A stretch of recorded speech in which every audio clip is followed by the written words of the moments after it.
we're back here. Uncle Lou joins us on Thursdays here on the program, 9 o'clock. Of course, you guys know him from Gamblu.com to get situated over there. I told him right before we came back, I said, lower your chair just ahead of desk like this. I'm sorry. Oh, good. But, the camera's set up a little bit that we get to see all your papers that you bring in here, Lou, on a Thursday. I do use a computer for my lines and stuff.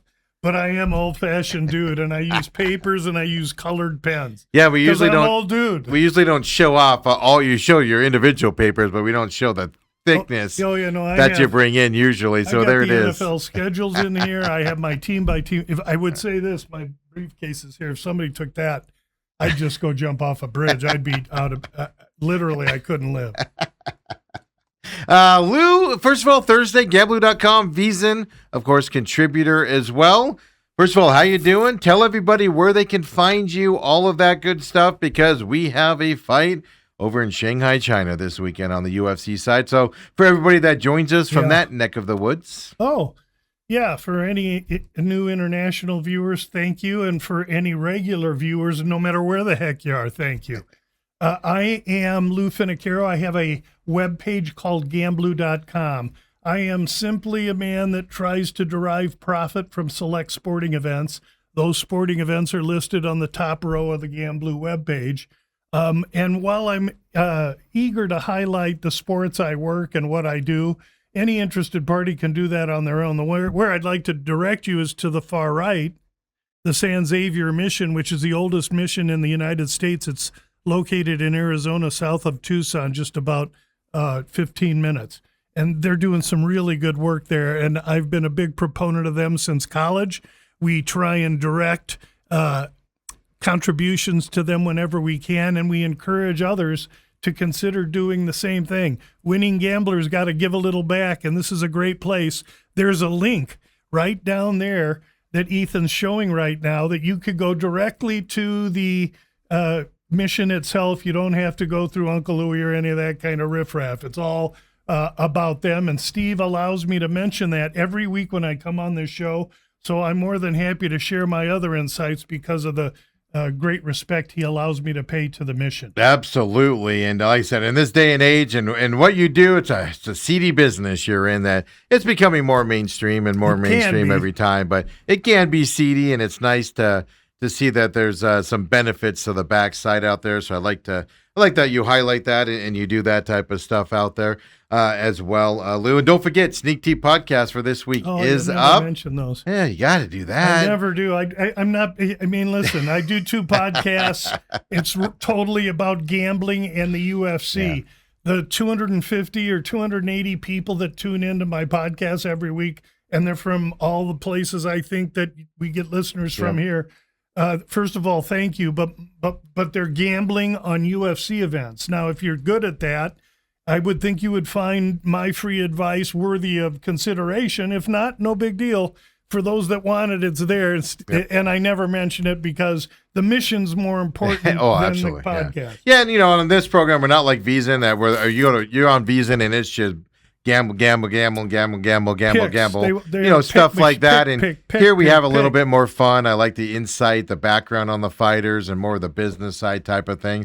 But I do find your Sneak Tea especially insightful with the way you talk with your hidden stuff and just watching how the lines can move and stuff like that. And it's quick and easy. It's rough. If you're looking for Anik and Florian podcast, that's professionally done and polished, and it's not as bad as you make it sound. I'm telling you, you're like walking in the back of an Italian butcher, and so it's rough and tumble, but it's gambling and it's UFC. So yeah.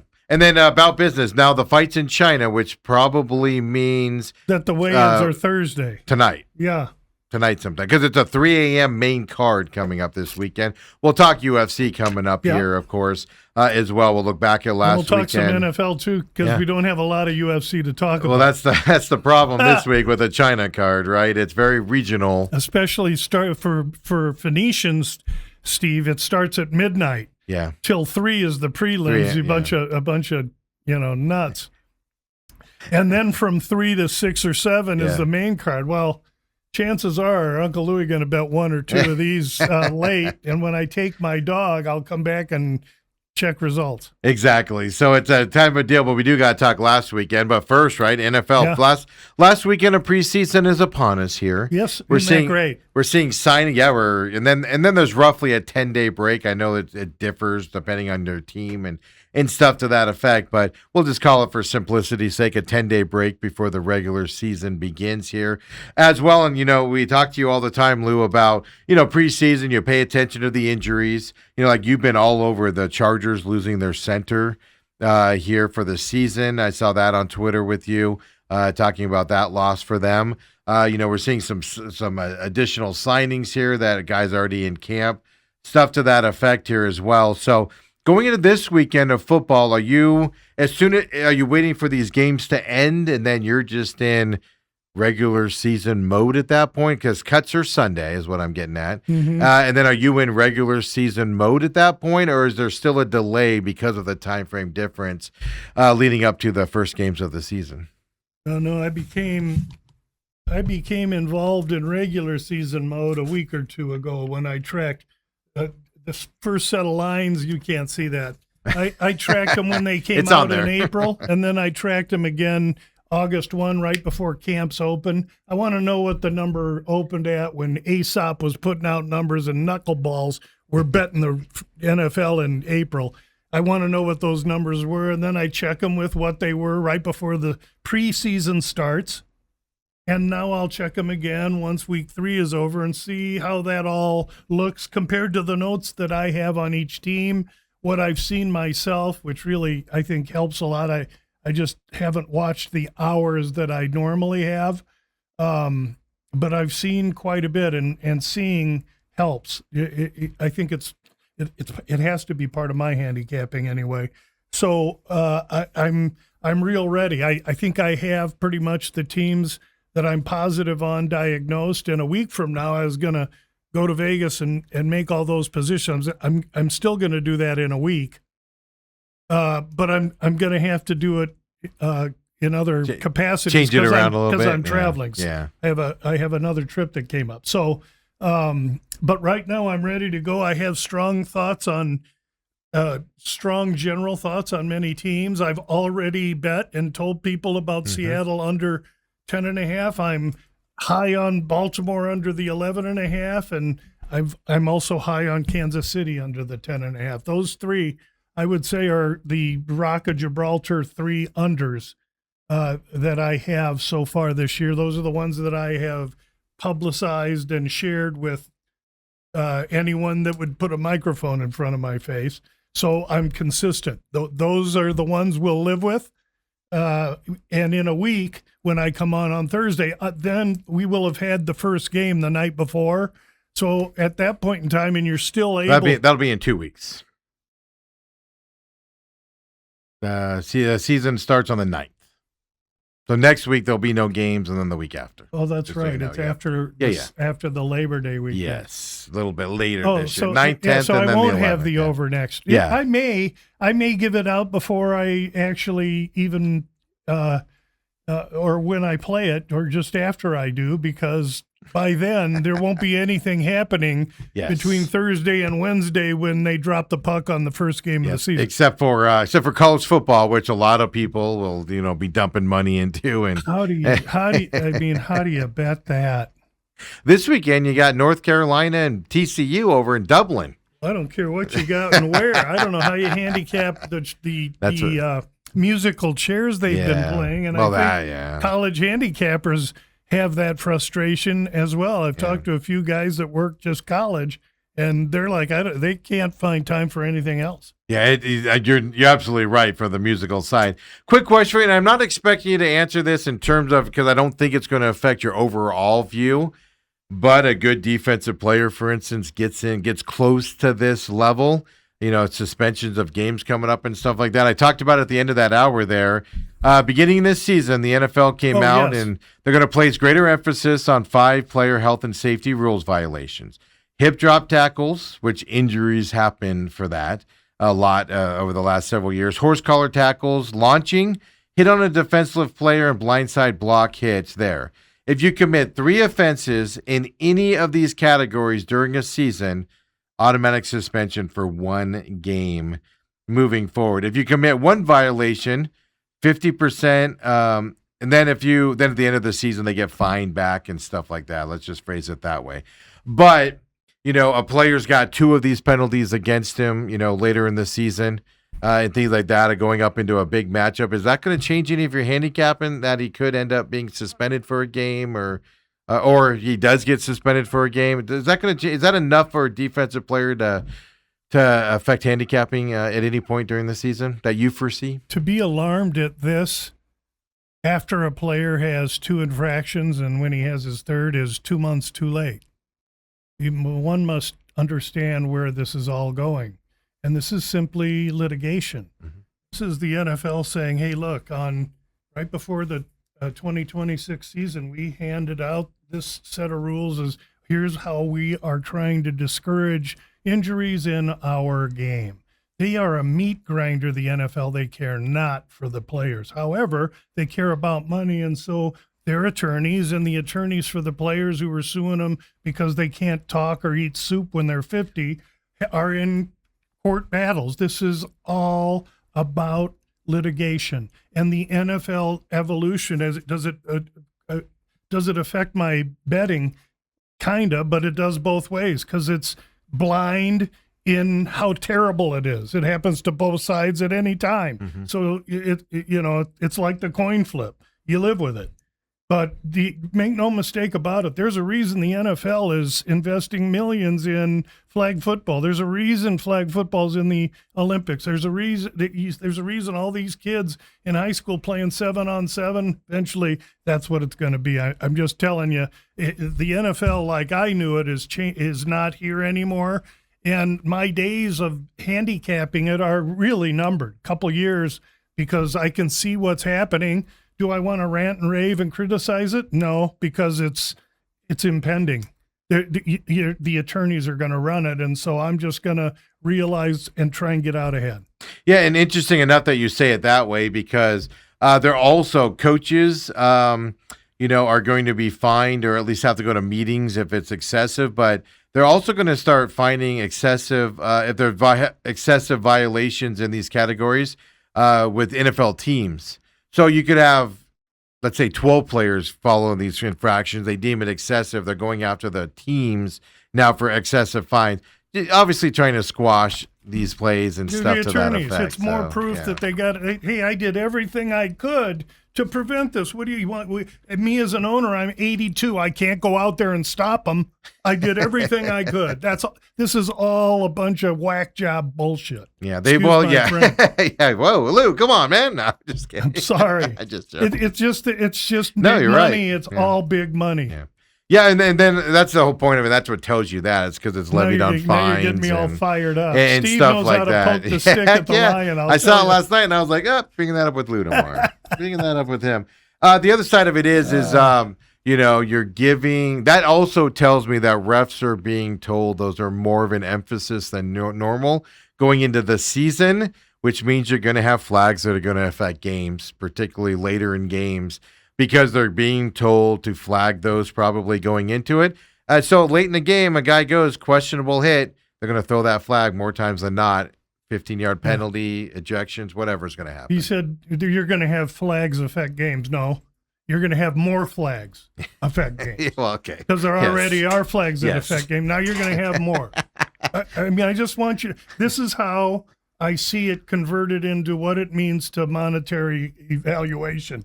I'm just trying to monetize what can happen here, and the good news is it's so random and whack that it's another thing we're going to have to learn to live with. Yeah, if you're going to bet this, that's all I'm saying. That's what I'm the getting good news is we can choose not to. Well, that is issue number 2 if you're not sure, close. right? I'm getting close. Yeah. It's fascinating because I know from my perspective, I just sit back and go, this isn't going to end well, at least early in the season. When they overreact. Yeah, I can see a flag coming in and a team loses because of it. And then you're going to see the replay and say it's not bad, but they threw the flag anyway. We see it with quarterback sacks. if you lay a quarterback down, it's not a penalty. If you twirl him a little too much, it's a penalty. And late in the game, you end up losing because of a penalty on that type of thing, and it's questionable. I could just see that happening, especially early in the season, till they kind of adjust it and make it get it to fit kind of right. And then that's what you got to worry about early in the season with this type of stuff. The NFL will tell the refs to overreact, and if it's even close, call it. Absolutely. And it's like the kid's getting scorched on the stove. After a couple of touches, he trusts that it's hot, so he ain't going to go up there and touch it no more. And that's what. And then after that, in a lot of instances, the NFL will back off then after 2 or 3 weeks of calling it heavy. Then you never hear about it the rest of the season. I don't think this is one of those, but we'll see. Yeah, we'll have to take a look at it from that side. Hey, since we talked last time, we've talked about a lot of teams this year and just kind of like an overview of their problems or not problems out there that they're looking at, and we've talked about this team a lot. I have to ask you, Deshaun Watson was named the starting quarterback of the Cleveland Browns this week. I'm trying to load it up right now. I want to see. They were 5.5 games, at least last week they were, going into this season, for the over-under on the game. Does Deshaun Watson change quarterback position there, change your opinion on the Browns at all on what they're going to do this year? Or is it just the quarterback position line rank? The Browns just have the best offensive line in football. Offensive line ranked 32. Money spent investing in the offensive line, 29th in the NFL. Now, their front seven on D is potent, number 6. And their defense is very, very good. Offensive line improvement coupled with any kind of semblance of ration in the quarterback room, and I think the team would be decent. But they're so weak at quarterback, and then you look at no matter who it is playing in front of a line that isn't apt, and that's just asking an awful lot. Cleveland quarterback ranked 31, offensive line 32, running backs 26, wide receiver 30, front 7 6, secondary 10th. Okay, so they've got a defense, but with that kind of offensive rundown, you have no talent on that team. And so I think Cleveland and Miami deserve, even though they're going to come out fighting, I think they deserve to be mentioned as the teams that will struggle the most, and not who everyone else is believing it is, and that's Arizona. Yeah, it is fast. I'm seeing more and more people that are kind of leaning toward that talk as well, especially after Deshaun Watson was named as the starting quarterback, which kind of surprised me a little bit. Well, did you think Sanders would be? No, but I think there's a fraction, a correlation of people, Sanders fans out there is what we'll call them, that we're pushing for that. I think. Wait, they wanted Minshew. Yeah, they could trade for him. Minshew would be a step up over there. Well, that's I'm the not argument. afraid of Minshew at all. To me, the problem, and either am I. I would have no problem with Minshew starting a game for the Cardinals. He's won everywhere he went. I don't want him to start 16 games for me. I don't know. Same thing with Brissett, but if you can get him for 4 or 5 games. But I don't think, for me with Cleveland, whether it's Sanders or whether it's Deshaun Watson, it doesn't matter. They're going to be running for their life back there. It's one of two. Oh, it's one of two back there. The difference is I don't think Shedeur Sanders will quit on the team, and I think Deshaun Watson will quit on the team if he gets too much abuse and things to that effect. Not on the team, on the fan. And it's just his mentality. So that would be the only difference. Other than that, it doesn't really matter to me. I know you've talked about this team a lot, and I just wanted to, it was a few weeks ago we talked about them. Go AFC West here with the Denver Broncos. I'm seeing more and more people, and Lou loves it when I set him up like this because the masses. I'm seeing more and more people saying the Broncos are going to miss the playoffs this year. So I just wanted you to rehash kind of old school ringtone there. That's the hotline. That's actually the War Department. I usually answer those calls. Uh-oh, that means something hot's happening. Who knows? The Denver Broncos, I just wanted you to just let everybody know again kind of your stance on the Broncos in that division. I know we talked about it, I think it was a couple weeks ago there, but I am seeing a lot of more people saying they're going to be outside these playoffs coming up. Well, first of all, if you want to make my day, tell me that. Yeah, that's why I brought it up to you. I'm shocked because the Broncos defense alone, I think, gets them into the playoffs, in my opinion. Forget about anything on the offensive side. Offensive line rank 1 offensive money spent offensive line ranked in the NFL? 2. Well, now wait a minute now. We just talked about teams and how I value offensive lines and that they didn't have any. Am I going to tell you now that I doubt a team that's got the toughest offensive line that was in the playoffs last year? They lost because their quarterback got hurt, who's returning. Their starting running back in Dobbins got dinged up, but you know what? They brought in a rookie named Coleman, and they also have this other running back, Harvey, that got some juice. I think this is a team I love, and they're totally getting undervalued. And the fact that Kansas City's 10.5 and Denver's 9.5, I'll say it right now, that's wrong. Those need to be the other way around. So am I running to bet Denver over 9.5 wins? Not today, I'm not. In a week, I may have already. But I do like Denver, and there's other ways to bet them instead of just totals. You can bet them to win the division because they're third ranked behind the Chargers and Kansas City. Kansas City, I totally believe, is a myth based on offensive line, a quarterback coming off a knee who was regressing last year already. So I'm really bullish on Sean Payton. He loves the young quarterback. The young quarterback is a scrapper, and that defense is nasty. And I can't. I mean, let me just. They get +3 net rest, which is 8th best in the NFL. Couple that with an easy schedule and a lot of rest. Already, I'm buying in. Okay. Last year they were 11-2 in one-score games, so that's liable to regress. So people may be looking at that. No, okay, but 500 in one-score games ain't going to kill them.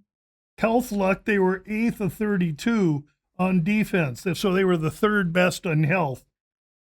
Trailed 7 games at halftime, and they were 5-2. To me, that's coaching, quarterback, and team maturity. I like everything I'm reading so far. Last year, 30th in penalties. Meaning least amount of penalties, yes, right? Okay. 30th in penalties, yes, least amount of penalties. And they were 25th in fumble luck, meaning they lost more than they got. Again, perhaps regression. At the end of the day, I think the quarterback improves if he's had enough time, and they'll probably run heavy early and often anyway. But that's a 3-way. That isn't Kansas City, the Chargers, and Denver. That's Denver and then the Chargers and then Kansas City as I handicap it with an improving, I want to say Oakland, Las Vegas Raiders that could throw a monkey wrench into one or two of those teams. Well, I mean, for the Raiders' perspective, because I wanted to ask you on that. I mean, Ashton Gentry, their running back, went down this week. Ankle. It ended up being an ankle on that side. So obviously, it gives you a lot of relief from that from that perspective. I don't think we've heard how long he'll actually be out here and things like that. But how much does a running back affect handicapping? Like a quarterback is the biggest deal if you're without your starting quarterback. Does a running back affect the lines or how you view a game at all? Does it depend on their backup? Things to that effect? Almost everyone. Quarterbacks are the most effective to the line, center for me. After that, it depends who it is and how they're reliant. So if a running back goes down, isn't a big deal to me. Who's the backup? Well, they happen to have a rook that they like quite a bit. They do. But they don't want to have to rely on him. So Gentry only having an ankle is huge news. And if you looked at Gentry, when he came out of college, he was lightning fast, quick as lightning, evasive. You look at him now, he's a bowling ball because he's had to put on all the girth to be able to be durable for a full NFL season. You know what that costs him? It doesn't cost him time. He's getting paid for it. It costs him his explosiveness and his speed. And that will wane, and that's why a rookie, we see running backs, you see these young running backs, they just look faster. You know why? Because they are. And then they get dinged up, and they learn that in order to get through 17 games, they got to bulk up, and that's when they go the other way. My next question, my final question on the NFL side is about, I'm using one team as an example here. I'm going to say Detroit Lions. What I'm going to say here is they got a new offensive coordinator. We happen to know him well here in Arizona, Drew Penzing and that. But we can go to Green Bay on this as well because Jonathan Gannon is the Green Bay defensive coordinator for the Green Bay Packers. My point on this question is one, as a caveat, I don't think highly of either of these gentlemen in their respective positions. With what they did here in Arizona, I don't think they're successful coaches. But being said here, watching the Detroit Lions preseason offense has been terrible. With an offense that has moved the ball, even last year with an offensive coordinator that struggled and got his duties taken away from him last year, that offense still looked good out there, and it's looked downright terrible this preseason. And then you can stretch it to Green Bay's defense not looking good in preseason as well. I guess my question here is, when you got new coordinators, I look at that at least when I'm looking at a team as a negative impact, kind of like Seattle losing their offensive coordinator this year. It's going to affect them negatively.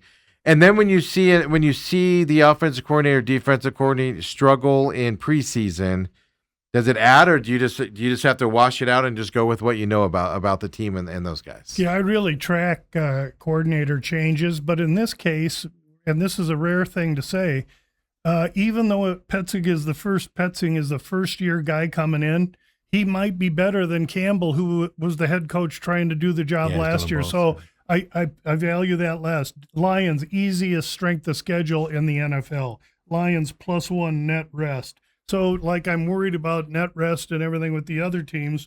Maybe not so. Look at the luck they had last year. They had the 10th most difficult schedule last year. Now they got the easiest. They were 32nd in fumble luck, meaning they had nothing positive in fumbles. They were the worst in the league. Meaning they turned it over. Obtaining fumbles. Okay, obtaining it. Okay. They were the second most injured team. They were 30th in field goal luck, meaning they were the 30th most effective team out of 32. 30th net penalty. 3-5 one-score games. All of those are mentioned because those are liable to regress to either the mean or the other way. And so for all those reasons, you see a lot of people in love with Detroit thinking they're just going to roll. But you got a team in Minnesota that isn't going to lay down good defense, at least last year, and they haven't changed much this year. Mm-hmm. Then you got a Chicago team that's believing and went all the way to the NFC Championship game, and let's not forget Green Bay. So that I see that division like the NFC, like the AFC North, where all those teams are bunched together to me. I see Detroit, Chicago, and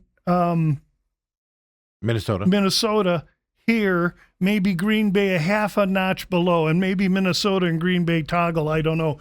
But I believe Chicago and Detroit will be there at the end. I'm not I have real questions about Chicago's defense, but that damn coach there, he's pretty good, and I have to Ben Johnson. I'm going to watch him more before I jump in. Either way, I respect him, and it's just I'm putting him kind of on the same after 1 year, close to the same pedestal I put the kid in San Francisco on. I agree with you on Ben Johnson. I oftentimes worry about the second year, right? He goes in there and has a good first season, and then it's like, all right, now what's the encore? Does everybody have an ego? Do you take your foot off the pedal? I don't think the head coach is. Have you read anything about how that quarterback came back to camp? I've heard mixed. He's a polarizing guy, so it's hard to get the proper information out. Well, no, that's all over the newspapers. The guy came back early, came back ripped. He's the first one there, the last one to leave. I mean, I don't know if he and his coach are making out in the office, but they're sure spending lots of time together. Yeah, and then when he gets out on the field, that's where you get the mixed side of it. But he's a polarizing guy, and it's hard to get training camp stuff. You see clips, and so you're not there, so you don't see all that stuff. So I'm looking forward to the regular season to come, and Bears are one I'm going to reserve on here for the first few weeks to see. But you mentioned a good point, and that is, if at this point in time I acknowledge, and I want to come right out and say that all of this that I've tracked and everything doesn't mean I know anything about what's going on in the NFL. Steve was alluding to it. To think that any of us know what they're really thinking inside an NFL, a multi-billion now dollar organization, what they're thinking and how they're going to think that anyone on the outside of the doors knows anything outside of speculation is absolute hogwash. I know I don't know anything, okay? The opportunity for me is that there's a bunch of people out there that think they really know something. And so I'm going to sit back, and we got 10 days we're going to let them start betting these early games. And we're just going to find games that are off balance, because the off balance games mean that everybody's on one side and really not many are on the other side, and everybody is wrong. And I would build my foundation to my house on that statement in the NFL, or for that matter, anything. Or as Socrates says, if you want to be wrong, follow the masses. There it is right there. I'm a pure contrarian bettor. And week 1, I will do very little handicapping other than to say, okay, book, which one you most offsides on? Yeah. Oh, they're all betting team yellow, and I got nothing on green. Give me the green. Next, black or blue. Same thing. Yeah. That's how it is. That's how I do it. I was thinking yesterday and the day before, I was thinking about this first game right down in Australia, the Rams and the Niners. And I was just sitting there thinking, kind of to your point you were just saying, and I'm like, I don't even know how to bet that game. 2 reasons why. One, first game of the year, division rivals, and then you're in Australia on top of it. So you have to travel down there, big distraction, and all that stuff. 10 days week, early. and one's going the day before. Yeah. And I'm like, so I'm sitting back going, that's going to be a game that everybody is going to want to bet because NFL football's back. Yes. And I'm just sitting there going, you have no idea. I have no idea what's going to happen in this game. Well, at least you're honest, because neither do I. And I guarantee you I put more hours chasing my tail studying this BS. You have so far, yes, exactly. Yeah, and you always will, but I'm starting to delve into it now. Doesn't mean I know anything. Yeah, but I was just sitting there going, man, the amount of people that are just going to lay down big sums of money on this when there's just so many unknowns. Going in first week 1 is unknown anyway, but... There'll be college football before those games, and so you've got games now, and so they're just gonna, they can't wait and chasing the losses. There's 18 weeks of games ahead of you. We don't have to blow our. It's like the guys who go to Vegas and say, "Yeah, we'll get a good night's sleep and we'll start our week." And the guys at 5 a.m, they're looking, where's he at? And he's broke and on a corner. I had a friend that did. We drive to Vegas at 10 o'clock at night on a Friday. And before we even check into the hotel room, they're like, I'm out of money. And I'm like, we're here for 2 more days. What are you going to do? The First National Bank of Steve. It just used to always crack me up. Be like, all right, well, you have fun doing what you're doing. We're going to be out having some fun out there. Eat hamburgers and gamble. Lou, anything else on NFL as we're into the last preseason weekend at all? I can't wait for week 1. When we get to week 1, I'll happily share thoughts and ideas as far as bets and such. Absolutely. Baltimore, Kansas City, and Seattle are unders. Those are bets I've given to my clients and made, and those are the only ones. Yep, and you've talked about those here as well over the I just want to make several sure weeks that as the well. people listening in now, they get, and I publicize them. I want to make sure that, I had a guy, somebody the other day was these Seattle guys came all over me because I was telling people I liked the under. They're high on their Seattle Seahawks this year. They were crazy anyway. They're a team that I'm going to have to sit back and reserve on just because people are underestimating how valuable that offensive coordinator was for that team, who's now coaching down there in the Raiders land. And I'm not saying he was the secret sauce that made the quarterback successful. It wasn't just that coordinator; it was the quarterback coach and the offensive. That's what I'm getting at. Yeah, game systems guy, which is a lot of coaches. Yeah, and I'm not saying that they're going to fail. I'm just saying I don't know how you don't take a step, because those are big shoes to fill. Well, then you add that your running back was traded, the MVP of the Super Bowl, and the second string running back's coming off an ACL, may not be ready week 1. Albeit they have a really sharp rookie coming in. He looks good. From Notre Dame. He's going to be good, let me tell you. They may forget about those other guys. But it doesn't mean they're going to be bad. It just means that they're not going to, at least especially beginning of the season, they're not going to be as great. Well, as they were, it may take time. We're going to have to see how that all works. And if it does take time, and if the offense does kaput or stutter or, get off to a slow start, then it puts more pressure on a really outstanding defense. And if you play too much defense, eventually you're going to get tired and defense going to wear down. So there's a bunch of questions for every team. It'll be interesting to see what happens in the first 3 weeks, because that's when we're going to actually be able to formulate opinions based on what these teams want to do and what they're going to try their hardest to do. Yeah, it's going to be fun, and I'm looking forward. And don't forget, Seattle Seahawks come to Phoenix for week 2. their first test of the year. Okay, I try to do it with a straight face. I tried it. Hey, this is the NFL, baby. Anything can happen. Well, that is one thing. The Cardinals and Seahawks play each other fairly division close. Hatred there. Yeah, they play each other pretty close, no matter how good one of the teams are compared to the other ones out there. So when we come back, let's get into it. UFC Talks. Come on back, folks, with Uncle Lou here on Thursday.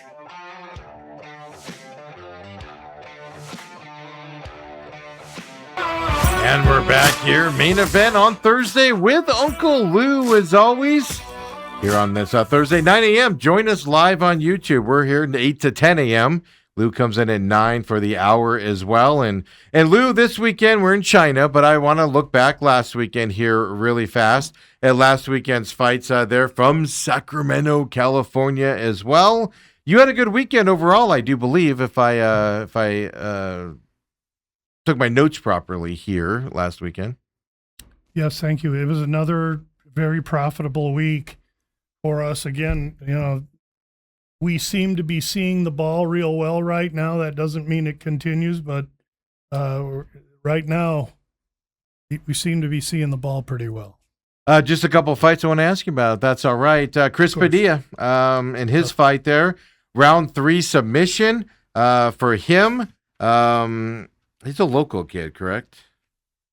No, Padilla's a local Cali kid. Oh, Cali fighting kid. in That's front right. of his hometown. That's right. He was up and there. And he submitted Haqparast, a tough guy, in the last second of the last round, left him quivering. It was a beautiful 1 second left. Yeah. Beautiful fight. He was going to win the decision either way, but it was nice to have him in a tough fight at a good price. And what we did was we took him, I believe, and I spun him into, because of the low price, I spun him into Arman Tsarukyan, who's fighting Mauricio Hufi in 3 weeks or maybe a month. Mm-hmm. And we got Tsarukyan at a plus price in that fight, or maybe a minus 110 kind of a situation. But we took a minus 400 guy and brought him down to about a pick. Yeah, absolutely. And you did a lot of that this weekend with it. Like I think you even put out on X, you said they're going to give us money. We're going to take it. Well, and that's what happened. That's right. That was the sneak teep. And we took 3 huge favorites. They all came in and we took them into Fluffy in the main event. Now in the Bout Business podcast on Friday, I could see that if we hit our early bets and we're sitting there with 3 or 4 units in our pocket, and we have 2 units on that Fluffy parlay, 2 units to win basically 3 units. I thought, okay, but I don't want to lose 2 from what I've already got in my pocket. So in a situation where that fight was pretty close, now RoboCop was plus 190. And I said it on the podcast. I may come back with RoboCop at plus 190 because then we would have Fluffy 2 units to win 3 units. And if Fluffy wins, we win the 3, but we lose 1. So now we only win 2. But if Fluffy gets his ass kicked and RoboCop wins, we have 2 units out there, and now we just win 190. Well, now we get our bet. We can bet a dime for 2 units. I said, keep an eye out for that, because if I decide to do that, it'll go out on Twitter, and it went out on Twitter, and some guys reacted to it. So you have to be involved in making money and being profitable. But if you do that, you'll get every message up front before the event happens, by the way, if you follow me on UFC. Yeah, absolutely. That's true. We didn't plug that today. Gamblu, at Gamblu there on X as well, for you to see that. Before we talk about that main card, I just want to get your opinion on Anthony Wint. Obviously, huge favorite, and I think it ended up being 1,100 favorite going into this fight. Everything, round 1 submission for him, 4:29 left. Kind of a, I'm going to say it's let up fight here, but he's going to get harder competition. Yeah. My question is he going to get harder competition? Because he looks dang good out there. I think we'll see. I mean, they've given him 2 layups. They like him. You can tell when they like a guy. And if you just watch The Contender, there was a young black man, I forget his name, but he's a 170-pound powder keg. This dude's bad hombre, and he's gone right into the UFC. But unfortunately for him, it might take him a while to fight, because I don't think anyone's going to want to fight this kid. He's got great wrestling, strong hands, very aggressive, confident as he can be. I mean, Murphy or Murtry or some name like that. I was so impressed with. Anyway, the UFC is going to pay and encourage and incentivize fighters that sell out for violence. So if you're a cautious wrestler and you control your opponent, land a little ground and pound, you're going to get shoved aside and given tough fights because that's not what they want to see. But if you go out there, bite down on your mouthpiece, and you're nothing but a Tasmanian devil, and you knock people out, they're going to rise you to the highest tier in UFC pay, exposure, et cetera, et cetera. You see it with Hokett. You see it with this kid from Contender, and you saw it last week. Yeah, I mean, he's a big dude. Like, he's strong, he's violent, he's aggressive. That's his muscles exactly have what muscles. His muscles have muscles. But you're right. Now that other kid came to fight. No, that he other didn't, kid threw and tried. And I respect actually landed a couple punches that I was impressed with. Yeah, And things like I just, when I see a fighter like that, I go, because I'm familiar with a lot of the big heavyweight, and I'm like, all right, which heavyweight guy is going to be able to compete with this guy and want to take this fight in that type of a situation? Well, we'll see his wrestling. Yeah. A guy that can clasp him, get his back, trip him, get him down, get on top, and then we'll see what he's got. Yeah, because it's just sometimes it's very, not very often, but every once in a while these new fighters The question you should have is, how long will it be for the UFC to give him that kind of a wrestling or a jiu-jitsu guy? Yeah, that's the question. Because I mean, it is spectacular watching him go in and do what he does. There's no doubt about it, the way it is now. But you also want to see him get challenged at some point. Agreed. Out there as well. So main fight here as well. You had a Fluffy Hernandez and RoboCop, Gregory Rodriguez. Of course, Rodriguez gets the win here. Unanimous decision as the underdog here in this fight. I've always been high on RoboCop, win or lose. I just like the way he fights and his toughness out there. Does it change your opinion on Hernandez at all with the way this fight went? No, the dude's a dog, man. Did you see the difference in size between the two guys? I mean, Fluffy's a little undersized for the division. He's always done it on cardio and volume, but he may have to rethink some things. RoboCop, meanwhile, served his time, gotten beat by guys, been schooled by Jared Cannonier because he let him fight himself out in 2 rounds. Cannonier took him to the 4th and finished him. RoboCop's learned all the lessons through some losses, and he's a tough hombre now that's going to compete at that 185-pound middleweight top tier, and he's there now. Yeah, I mean, it was. I enjoyed that fight a lot, more than I thought I would, to be honest with you.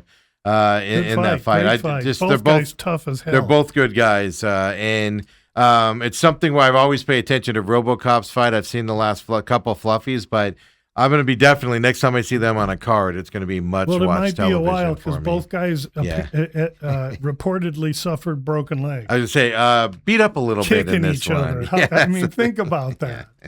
Yeah, is that confirmed? I saw that out there, but do they confirm injuries in the UFC, or is it more I said reportedly. Okay, yeah.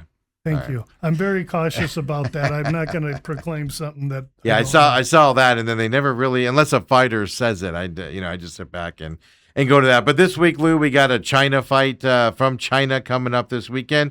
2 a.m. our time is the main card, which, midnight or so would be the undercard. In this one, when you get to these regional fights here in China, they're trying to build up that market. And I don't know what's happening in this one, Lou. So prelims, anything to watch that you know of coming into this fight, Lou? Oh, I'm trying to find it. They have listed, just to warn you, they have, if you go to the UFC fight, they have the Road to UFC, which is on Friday night. They have that fight listed on there. So you got to pay attention to get to that. I'm just going to go from my sheets. Yep, Saturday fight. So, so the Saturday stuff, there's one pro fight, Flowers and Mahashate.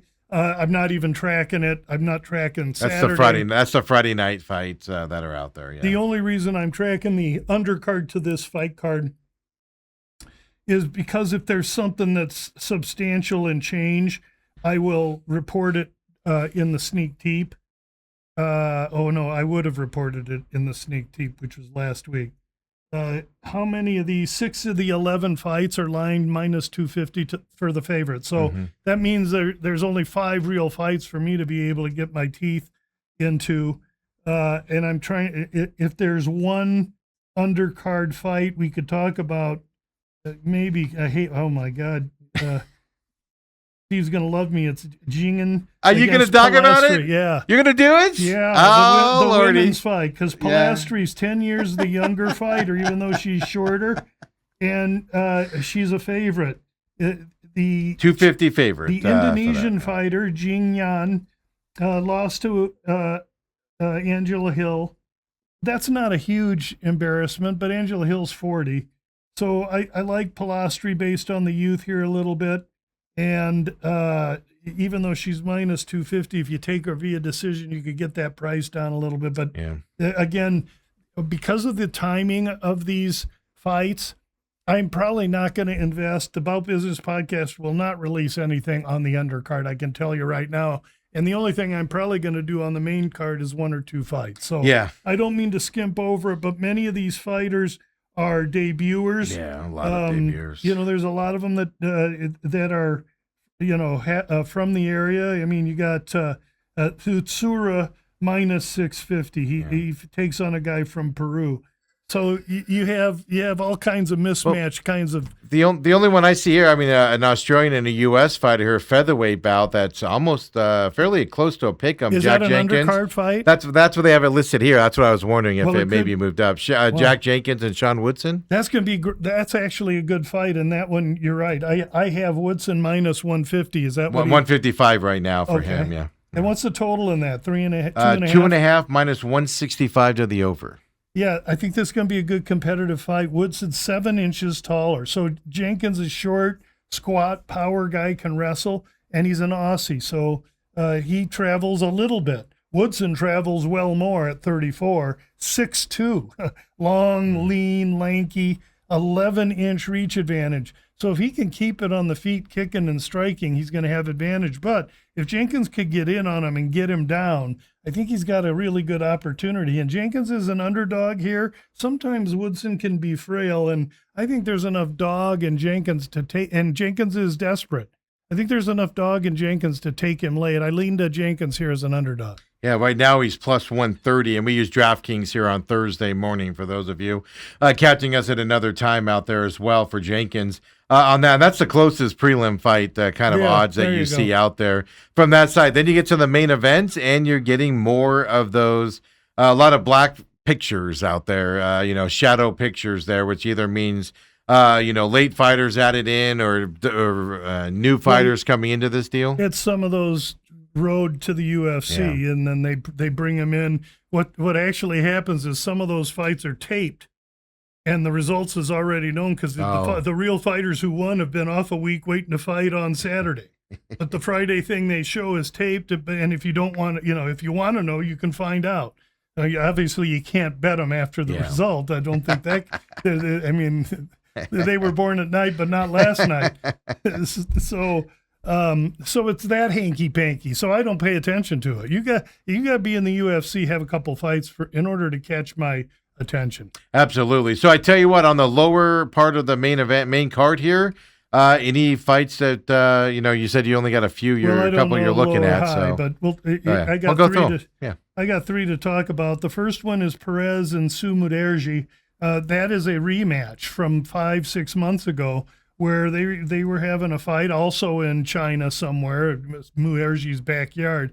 And Perez, the shorter guy with a more well-rounded skill sets, working and pressing forward to try and get in, and Su kicked him dead smack in the loin, and the fight was stopped. And so now they've let everybody recover.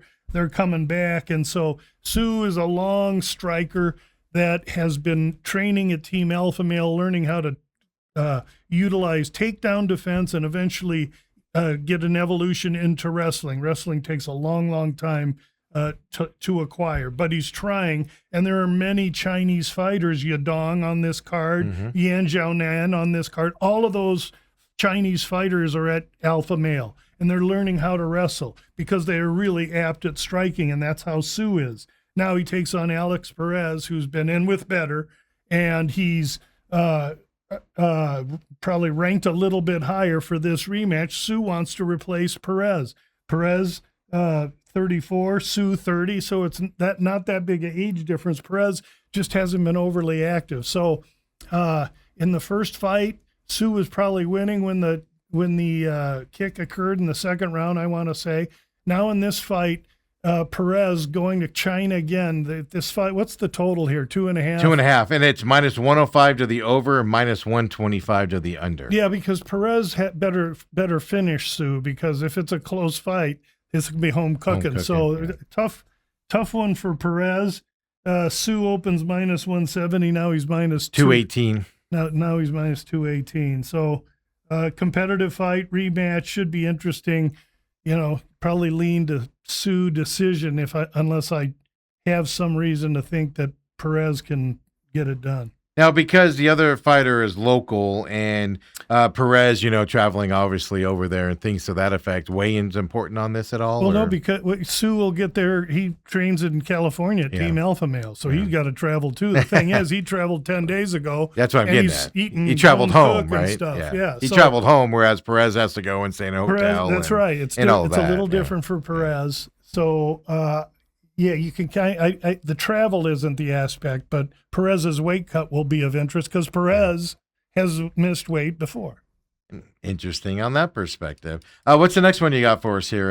We'll go to co-main event where we have Denise Gomez against Yan Xiaonan. Yan Xiaonan, 37 years old, 11 years older. We haven't seen her since 4 of 25 in a loss against a grappler, Verna Jandiroba. Now she gets this little short, compact power puncher and Gomez. I'm not sure the name. Yan Xiaonan opens minus 210, and she's the Chinese fighter. Now she's minus 142. 142. So money's come in on Gomez, and you know what? That 11 years younger is a huge, huge factor here. Yan Xiaonan, yes, she's Chinese, but been off so long. This Gomez could just be a half a step and a half a quick too much for Yan Xiaonan here. I may have to, I hate to be the last one in on the dog, when the money's going that way. Probably wait and watch weigh-ins, see what goes on, see where the prices are. But I do think I lean a little bit to Gomez, the Brazilian fighter. And it's plus 120 right now, but over under 2.5 on this, minus 298 to the over.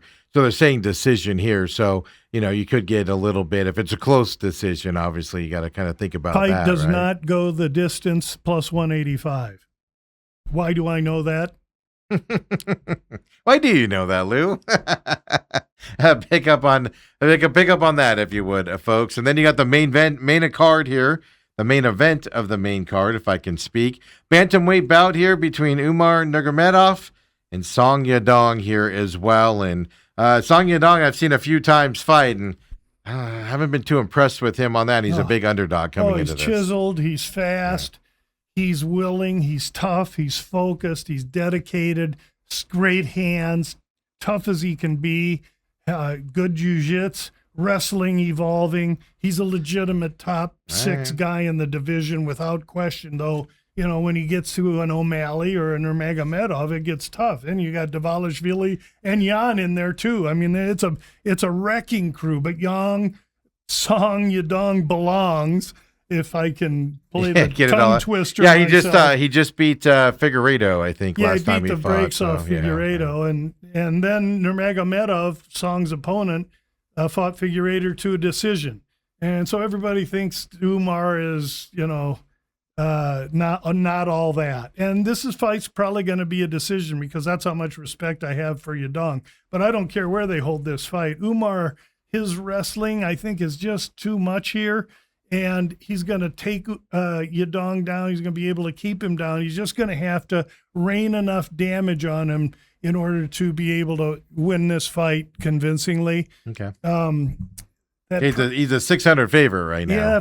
Yeah, that doesn't reflect Yadong's capability. And so I could see myself, especially if I think it's going to decision, maybe looking at the points with Yadong if they were 7.5 maybe. Plus 5.5 right now. Yeah, I know they're 5.5. Yeah. That makes it a little tougher, but we'll see how things change in the next few days. But it's tough betting fights when one guy's -6 and the other guy's +5. Right.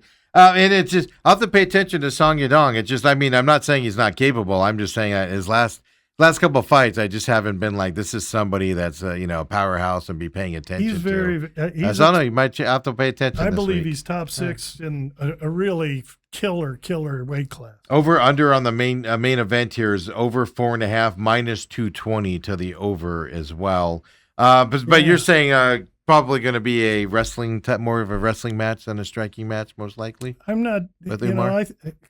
Could Umar get him out of there with a submission? Maybe, and I'm sure he's going to try. But I see a decision, and I see Umar getting his hand raised. All right, perfect. I can't get more specific. So we're from the Pudong district over in China. Oriental Sports Center is where this is at. 3 a.m. is the main card this weekend, which means you guys stay up, folks, if you want to watch the prelims here as well for Saturday's fight. There is a UFC fight on Friday night, just so you guys know out there as well. If you're interested in that there, if you're interested in seeing a couple UFC fights. And a kid named Flowers. That should be an interesting fight. Mahashate long and lean, and Flowers short and compact. Flowers going to try and knock his head right off his shoulders. Might do it. Yeah, that's the main event there in that Friday night one. So and that's also 2 a.m. Mountain Standard Time as well for that fight this weekend. So you're gonna be up all night if you watch all the UFC this weekend. Lou, as always, thanks for joining us here on this Thursday. For everybody else, I'll see you tomorrow morning, 8 o'clock here on the YouTube and on demand as well. Catch us there, folks. We'll see you then. Have a great Thursday night.